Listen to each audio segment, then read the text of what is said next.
नमस्कार दोस्तों, कैसे हैं आप? एक बार फिर से आप सभी का स्वागत है हमारे चैनल आर्यन स्टोरीज में। आज मैं फिर से आप लोगों के लिए एक रोमांच से भरपूर कहानी के साथ आया हूं। तो आइए शुरू करते हैं। यह कहानी है धर्मशाला नामक एक छोटे से शहर की, जो अपने शांति और सुख शांति के लिए जाना जाता था।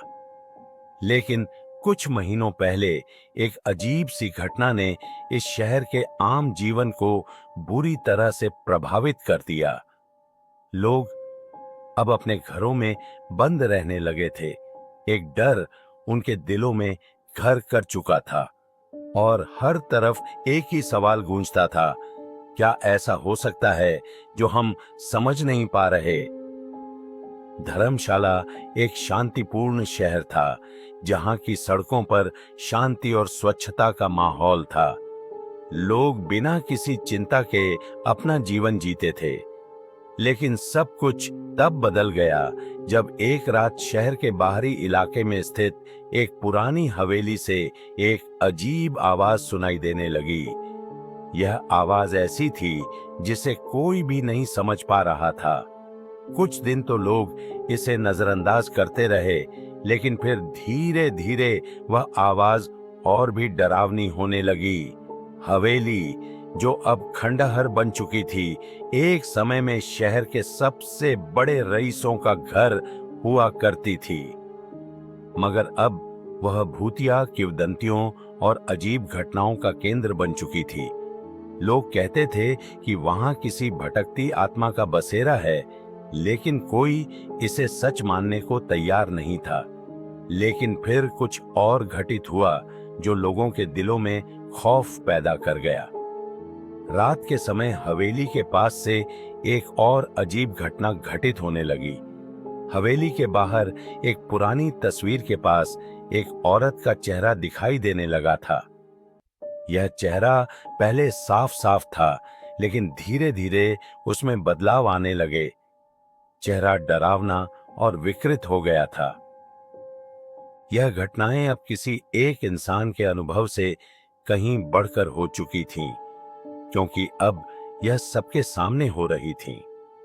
लोग कह रहे थे कि यह तस्वीर किसी पुराने परिवार की थी, लेकिन धीरे धीरे उसकी शक्ल बदल रही थी और किसी रहस्यमय शक्ति के कारण ऐसा हो रहा था। शहर के कुछ लोग हवेली के पास जाकर इन घटनाओं का अध्ययन करने लगे। उन्होंने पुरानी किताबों में से एक ऐसी कहानी निकाली जिसे सुनकर सबके होश उड़ गए। किताब में एक औरत की कहानी थी जिसका नाम सावित्री था। कहा जाता था कि उसने अपने पति के साथ विश्वासघात किया था और इसके कारण उसे जीवन भर के लिए शापित किया गया था। सावित्री की आत्मा अब तक शांति की तलाश में भटक रही थी। उसके बाद से हवेली में अजीब घटनाएं होने लगीं और धीरे धीरे यह शापित स्थल बन गया।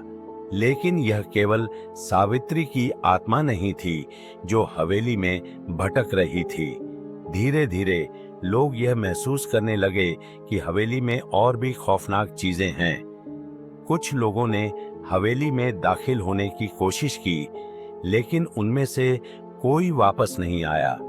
कुछ तो ऐसी गहरी मानसिक स्थिति में पहुंच गए कि उन्होंने हवेली में रहने का मन बना लिया। एक दिन एक छोटा बच्चा जिसका नाम अंश था, अपनी मां के साथ हवेली के पास से गुजर रहा था। अचानक उसने देखा कि हवेली के अंदर एक हल्की सी रोशनी आ रही थी। वह अपनी मां से कहता है कि वह हवेली के अंदर जाकर देखेगा, लेकिन मां ने उसे मना किया और डांटते हुए कहा कि यह जगह बहुत डरावनी है, यहां से दूर रहो। पर अंश की जिद ने उसे हवेली के अंदर जाने पर मजबूर कर दिया। जब अंश अंदर गया तो उसने देखा कि वह रोशनी एक पुरानी अलमारी से आ रही थी।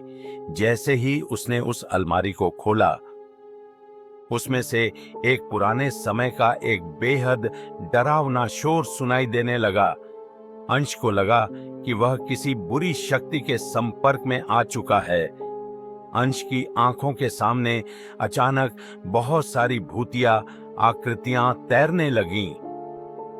इन आकृतियों ने उसे घेर लिया और वह डर से कांपते हुए भागने लगा। लेकिन हवेली के दरवाजे से बाहर निकलने का रास्ता अब बंद हो चुका था। वह चिल्ला रहा था, लेकिन कोई मदद के लिए नहीं आया।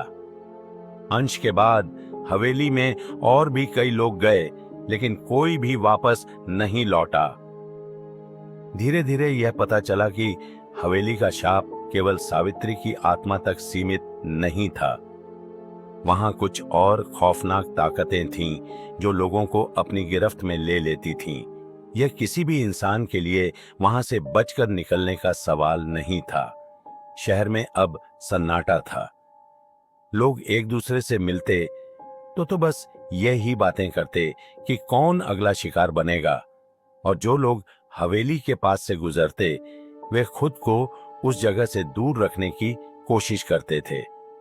यह कहानी एक चेतावनी बन गई थी कि कभी भी किसी पुरानी जगह में छेड़छाड़ नहीं करनी चाहिए, क्योंकि वहां न केवल पुरानी आत्माएं रहती हैं, बल्कि ऐसी अजनबी शक्तियां भी हो सकती हैं जो इंसान को कभी भी अपने जाल में फंसा सकती हैं।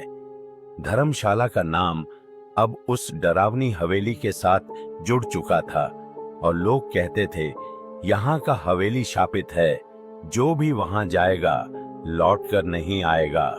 गहरे जंगल के बीच स्थित धर्मशाला हवेली की कहानियां दूर दूर तक प्रसिद्ध थीं। वहां जाने वाले बहुत कम लोग वापस लौटते थे, और जो लौटते वे या तो पागल हो जाते या फिर कुछ दिनों के भीतर उनकी रहस्यमयी मौत हो जाती। कहा जाता था कि हवेली में सिर्फ एक आत्मा नहीं, बल्कि कई भयावह ताकतें मौजूद थीं, कुछ मानवता के परे, कुछ ऐसी जिनका अस्तित्व कल्पना से परे था।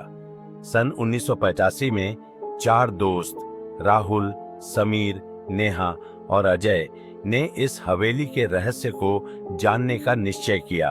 वे आधुनिक सोच के युवा थे और भूत प्रेत जैसी बातों को कोरी गप्प समझते थे, लेकिन उन्हें नहीं पता था कि यह यात्रा उनकी जिंदगी को हमेशा के लिए बदल देगी। आगे की कहानी के लिए बने रहिए हमारे चैनल आर्यन स्टोरीज के साथ।